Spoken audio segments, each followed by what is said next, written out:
Ladies and gentlemen, the moment you've all been waiting for is now here. Ladies and gentlemen. Get him, Bobby. Now rocking with DZ the Incredible. You got it locked into Live and Direct with yours truly, DC the Incredible. Thank you for tuning in. And as you know, here on Live and Direct, we bring you the who's who in art, culture, music, and entertainment. And my guest for this episode is none other than Sherwood Rahming. And I know you know the face. I know you know the name because they tell me that you have not just a following, but a cult. I guess that's what they say now. That's just how good you got it now.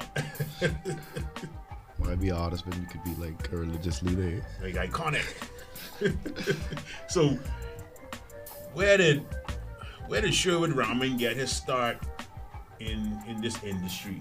Because you were one of the what they call the rising star, one of the rising stars amongst this millennial generation. So, where did you get your start in the music industry, and what drew you to music?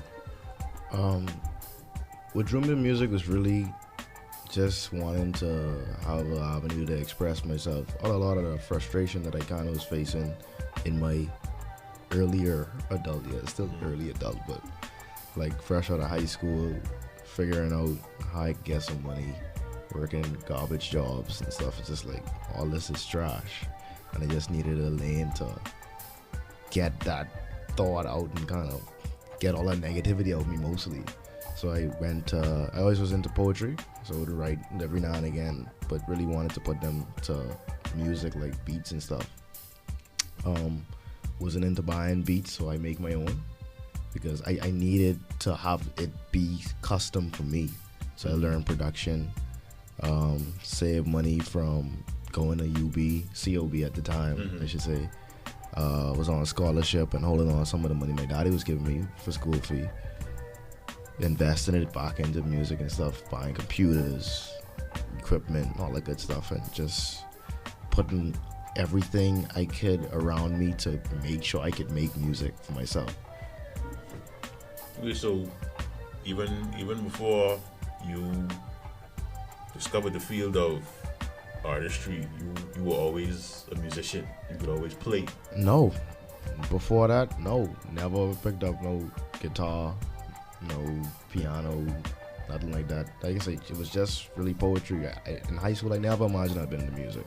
If they was like, oh, sure was gonna be the guy on stage performing, saying all those raunchy things, they'd be like, nah, not him. And I'd be like, yeah, no, not me. But it happened. Okay, so after you using your money to invest into the things that you needed, the equipment that you needed to, successfully enter the music industry. Could you remember like what the first song or project was that you decided you were going to work on, as a start? Yeah, the first project that I did is trash, right? First off, but that's the name of it, or no, trash? It just wasn't good. In hindsight, it wasn't good. At the time, I was like, oh, this is a solid representation of me. It was called 21st Century Slavery, and it just was. It was like I say, I was really stuck on a lot of the negativity that I was feeling. Like I used to work at the gas station, dog. And when I was working at the gas station while going to COB, doing 3D11 shifts and stuff, walking home at night, customers talking to you like trash.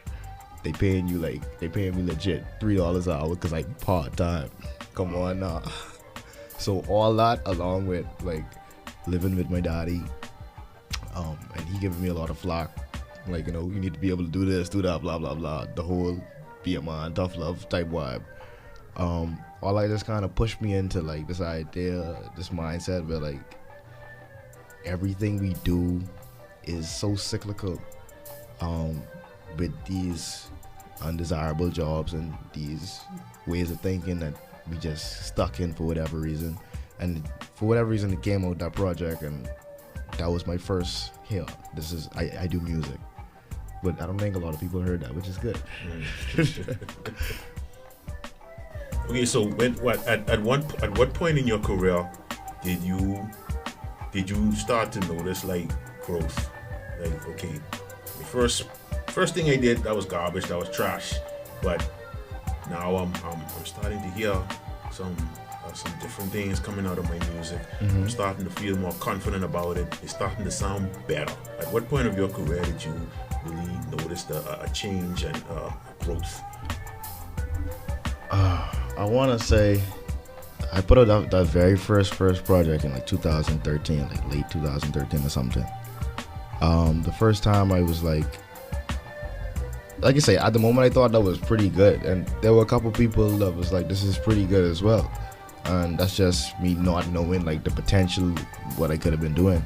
But after that, I want to say within a year's time, as I really sat with production and kind of was working with a friend on some stuff, like crafting, holding in on my skills to be able to get better at production, get better at mixing, get better at writing. I want to say within a year's time, I was like, okay, I understand that this is totally trash now, and this is where I need to be, or not even this, but much past that, because there's like so much more to do. And even right now, like every day is like, if I write a bad song today, I just feel like I be listening to other people's stuff. Like there's a new artist right now, Brent Fayaz. Isn't too mainstream popular, but I listen to newer artists and I say, wait, how is this so magnificent? And even though I have songs that I really like, it's like this stuff that still inspires me.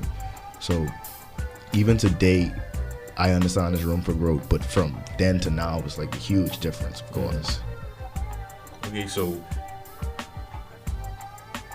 let's talk about that song, that one song that you wrote, you produced, you recorded, that really, and it's your song, but it kind of, after releasing it, it kind of gave you the inspiration to say, okay, I can take this, build on this, do more, and just have a whole catalog of hits. What's that one song that really did it for you? That song that you proud of, that you did early on, but you're still proud of that today? It's a hard question. One song that I guess I look back at and I say, oh, this is a pivotal moment for me. After the first project, I did a song called Madness, and it was over the Kool and the Gang Summer Madness beat, right? And what inspired me, it was that one time when there was the shooting off Vauxhall Park, and a couple of people that died. It was a guy who was in school with me, a set below me. So just off the strength of that, I just was inspired to write about it. So from there, it was like I realized how effortless it could be when you're inspired to write, but like getting in touch with saying some really deep things, like, because I guess people would consider me sometimes conscious when I ain't talking sexual stuff, I guess. But that's the song I look back at. I still really like today. I hardly ever perform it, but I need to. But yeah, that's a song that I say is a pivotal moment for me. Right. Yeah. So let's talk about this cult classic that you released, the song called No Sudgin'. Yeah. Because you can't say Sherwood Rahming and that's not the first song people think about. Because that song that did some major damage and some major magic, on the radio and on the streets. So what was your inspiration behind making that song, and did you expect that to blow like how it did? No, yes and no. The inspiration was, I think maybe midway, somewhere in between writing the project Sherry, because Sherry's the album, No Sudgin' is on the album. And like the way songs come to me, they start off as simple lines, words. Sometimes for whatever reason in my head I was thinking No Sudgin' over these guys, and then the chords just hit me. Pick up the guitar, start playing around. It's like cool. Now where do I take this idea from here? No Sudgin' over these guys, they ain't thinking about you. So it's like, now I sit back and I remember all the relationships that I was in high school, the little play relationships, and how crazy they was. Like, you thinking you in love, you dead true with these guys, you feel like you would be with them forever. And then they tell you crazy stuff like, I don't think I like you no more, and all type things, just make you be like, wait, what you mean? So off of writing the hook and reflecting on those past situations, I kind of it's a really reflective song, you see, because like I said, it's about the exes and stuff, and with them relationships kind of taught me, even though they was juvenile relationships, they still got a lot of value. So all right, so what we're about to do, we're about to jump into the live and direct music break, the world famous live and direct music break, and we can check out the video for that same song we just talked about, No Sudgin by Sherwood Rahming. We'll be right back.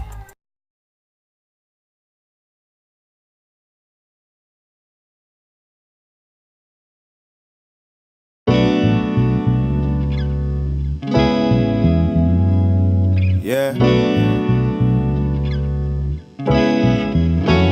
I say no sudgin, no sudgin. Yeah. Yeah. No sudgin. Check. I used to be a lover boy, and maybe now I'm Mr. Lover Man. These girls had a nigga tripping like, and you don't even understand. I would try to bring the moon to these guys, end up looking like a goon to these guys. If I waited in the water for these daughters, man, I swear to God, I would be a prune to these guys. And I ain't saying that I'm bitter, but I know for sure it ain't gold just because it glitter. And these girls cold on mine that they don't shiver. Watch I transform and Hennessy deliver. I swear I used to warm gals up for other niggas since high school. I was always the nice dude, go figure. It's like they couldn't see the bigger picture. When you short and you dark, they gon' diss you for a light-skinned nigga. No sudgin' over these gals, 'cause they ain't thinking about you. No sudgin' over these gals, when there's nothing you can do. No sudgin' over these gals, 'cause they ain't thinking about you. And these gals, they gon' do what they do. Oh, these gals, they gon' do what they do. I used to trip, yeah, I used to trip. I swear that y'all wanted to yacht me whip, still love the chick. Rihanna used to have a nigga pissed. She was chasing Rashad when she coulda had this dick. Vince used to make a nigga sick, breaking up and wants a nigga back and shit. But I guess it's realistic. When I think about it, I was the first one to play with that clip. Malak would tell you her reason was stupid, and sitting around such it didn't help, and it was useless. My regiment pulled me to the side like, dog, this how you do this. Quit sweating the pussy man, the worrying is fruitless while you're at home crying. She don't even give a damn. She's probably in the bed sending news to a new man. And when he do her dirty, she probably be back again. So I guess it's cool if we just chill and be friends like.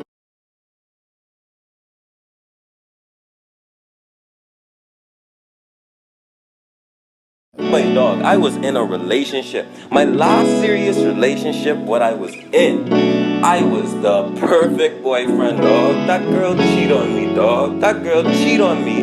And after she cheat on me, she told me, after our relationship was done in the dust, she told me, you know, you were the ideal boyfriend. But what?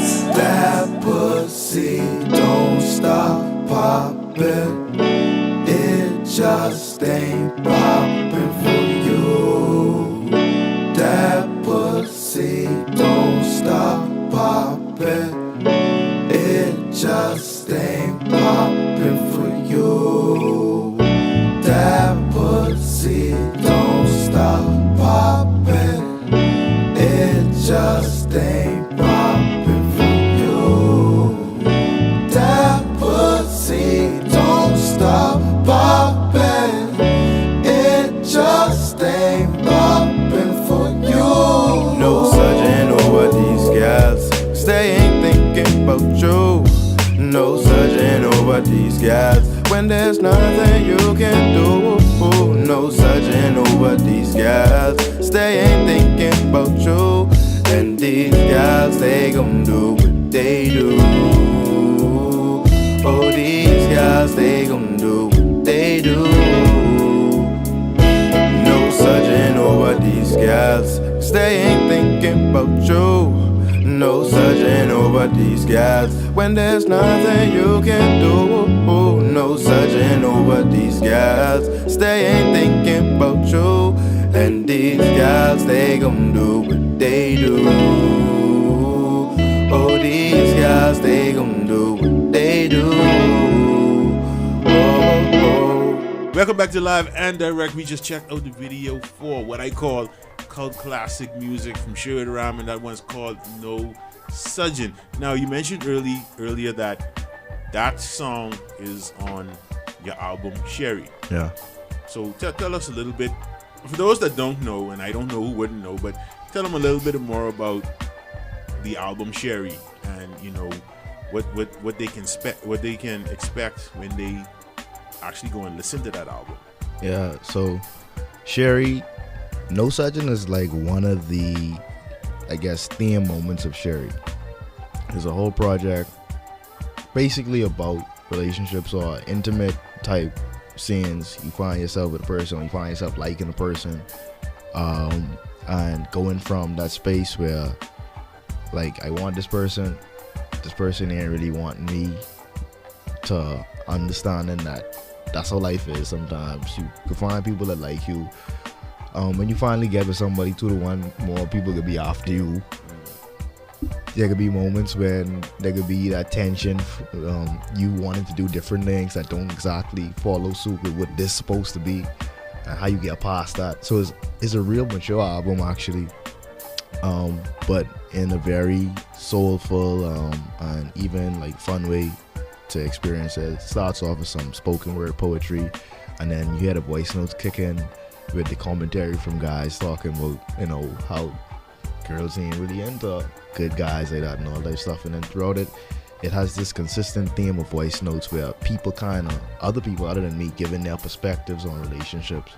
So Sherry is like a full circle, I guess, dive into an open idea about relationships. So was Sherry the name of the gal that really broke your heart? Or because I look at the shirt you're wearing, the name is there and it got a slash straight across it. So that tells me something. That's a good guess. And that's some good match you putting together. I like this font. I just really like this font. Sherry is, sometimes guys will call me Sherry, actually. Okay. So I kind of took it and saw it as, you know, sometimes girls will call me this as to like poke fun at me or whatever, or even call me it in an endearing way. At the same time, Sherry is phonetically, when the sound Sherry is the same way you say sweetheart and what's not in Creole and French. So like the whole album is like that sweet tone. Yeah. It's about love and relationships and all that stuff. So I kind of put those two together. I was like, Sherry, it makes sense. All right. I see what you did there. Yeah. I see what you did there now. So, in your opinion, how do you feel that you developed the huge following that you have over time? What's your formula? That's a good question. I want to say my formula is personal connection. I really do try to be personal with my fan base. And I don't even really like to call it a fan base. It's super weird to be like people are people, and they're people who are interested in my music. I guess you call them fans, but yeah. Like I recognize them as people. So like I talk to people, like we have conversations about the music, like, oh, the song it's like this. I've been in this situation. Like I'd be talking to people. I can invite people over to my place to listen to music and like have personal conversations in the moment. So I really value that human to human connection. Social media is getting kind of bogus to me. Like you put something out there and it's almost like just people just fly past it. There's no personal connection. Right. So everything for me right now, moving forward especially, is about building that human to human connection and making there be a special thing about the music that I'm sharing with you. So let's talk about the very first time. Let's backtrack to the very first time that you hit the stage and performed.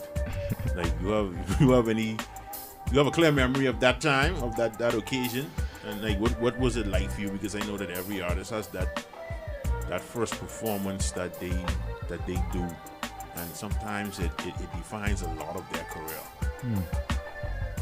The very first time I ever did a performance? Yeah.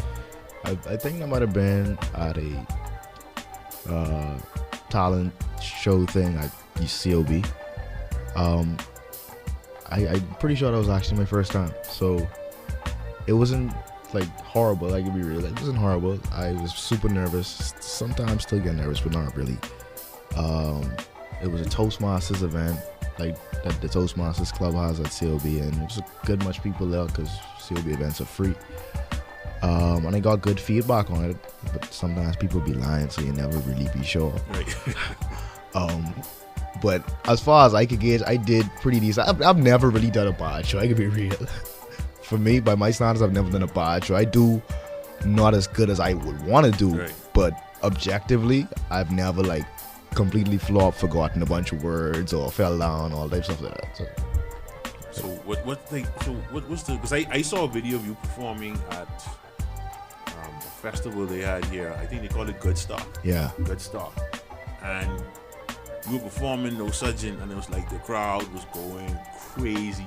Like what's that kind of experience like for you being on stage, singing your song, and just looking and seeing and hearing the reaction from the crowd? Like they know your music like you were like Jay-Z or something like that. Yeah. To be honest, it's one of the highest pleasures for me. Like I say, it's all about energy, right? You take your time, you put your energy into the music. Now it's time to go there and activate your body, perform it, and then you have people that the music is actually moving them and they giving you the energy back. So it's almost like some spirit bomb, booster energy type vibe. It's like to see people react to the music, to know the words, sing it back at you, rock harder than you sometimes. It's like best thing ever. So what can we expect from Sherwood Rahming? You know, going further into 2018 and even going into next year, because I know that most people have a plan in place, even 1 year ahead of themselves, 2 years, 3 years sometimes. What can we expect to see and hear from you in the future? Near future, I'm setting up to do some shows. I want to get into a couple spaces, like Luca Kari, Sarah, Compass Point was not. I did a good show at Compass Point in April, so want to get to doing more shows in different chill spaces. Definitely, I want to put out more music, but I don't know when I put no more music, to be honest. Planning it, always working on music, just don't know when, because it's about making sure everything follows suit. Working with other artists, more so on the production side, because like I said, I produce as well. So just working with people that I really respect musically to try to craft a sound for them. So that's stuff like you could probably expect late this year, early next year, things like that. So shows, more music, and I guess more content overall. Okay. So we have this thing that we like to do here on Live and Direct called the Top 6, right? And this is where I call on all artists out there that's watching to pay very close attention, because what I need for you to do now, as you sit in this hot seat, is name off for me your top 6 favorite artists of all time. No matter what genre they are, no matter where they're from, but 3 of them have to be Bahamian. That's Yeah, the hot seat. That's we know. a lot. We know. How long do I have to think about this? You got about 30 seconds. All right. Exuma would be one of the Bahamian artists. Where am I? Yeah, for sure. Then I'd probably have to bring it down to something Judah. Judah Lion. And I need one more Bahamian artist so I can get this one over with. Y'all got this anytime soon? Like, y'all have cuts in this? I don't want to make this long. It's a hard question, bro. Exuma, Judah. Let me switch over right quick. Then definitely Tupac. Definitely Erykah Badu. Definitely Lauryn Hill. No. I need one more Bahamian. One more Bahamian. See, I ain't just throw a name out there. And in the intro, I really have to think about this. I have to think about this. I'm sorry. Give me one time. You have another question? We come back to this. All right. I can hold you to that, right? We coming back to the question, so you ain't getting away. All the youngsters coming up behind you, they would definitely need some sound advice from somebody that's, doing it now and doing it successfully. So what would be your words of advice to all the youth that may be watching or listening that want to be a musician, that want to be a producer, that want to get on stage and perform and, you know, just express their love for music? What would be your words of advice to them? My words of advice would be to remember not to expect anything from anybody. Firstly, like, do it because you want to do it, not because you want acknowledgement. And from there, then everything is like it's about self. Like, you could do it because it's all about you. You ain't worrying about what other people like or what other people want from you or don't want from you. And you're gonna be the one driving you. So yeah, remember not to expect anything from anybody.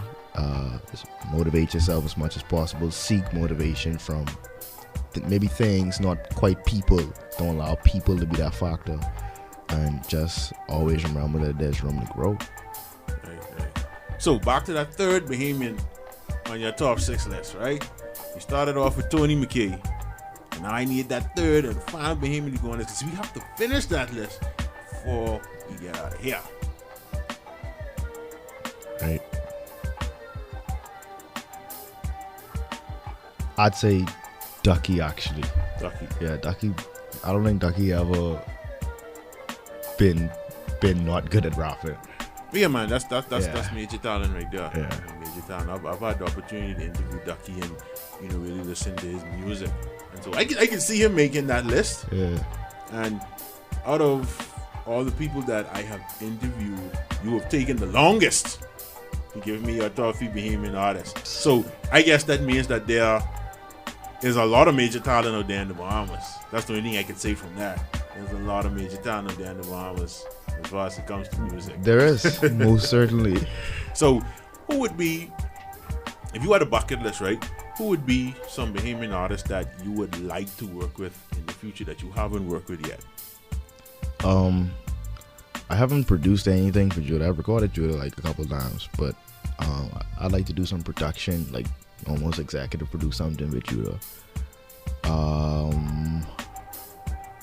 I found the Angelique Sabrina song the other day, and they sampled it. They flipped it. It's crazy. I'd like to do something with her, not on that, but just, I feel like off of the strength of that inspiration, I could probably do crazy R&B stuff with her too, because I like her old R&B style music more than anything. How many people do I have to name?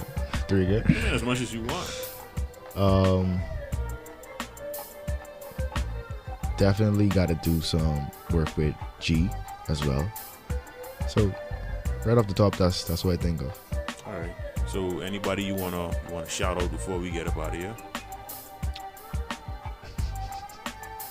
Oh. No shout outs from Sherwood Rahming. It wasn't me, it was him. So if you was waiting on the shout out, I got G asked me for a shout out, but I didn't want to give it to him because he asked. Sherwood ain't into that. No shout outs today. But anyway, I want to thank you for tuning into Live and Direct and my guest Sherwood Rahming. And don't forget, you can catch us each and every Tuesday night at 8:30 p.m. right here on our TV channel 212. So until next time, we got to get up out of here. Easy, the incredible.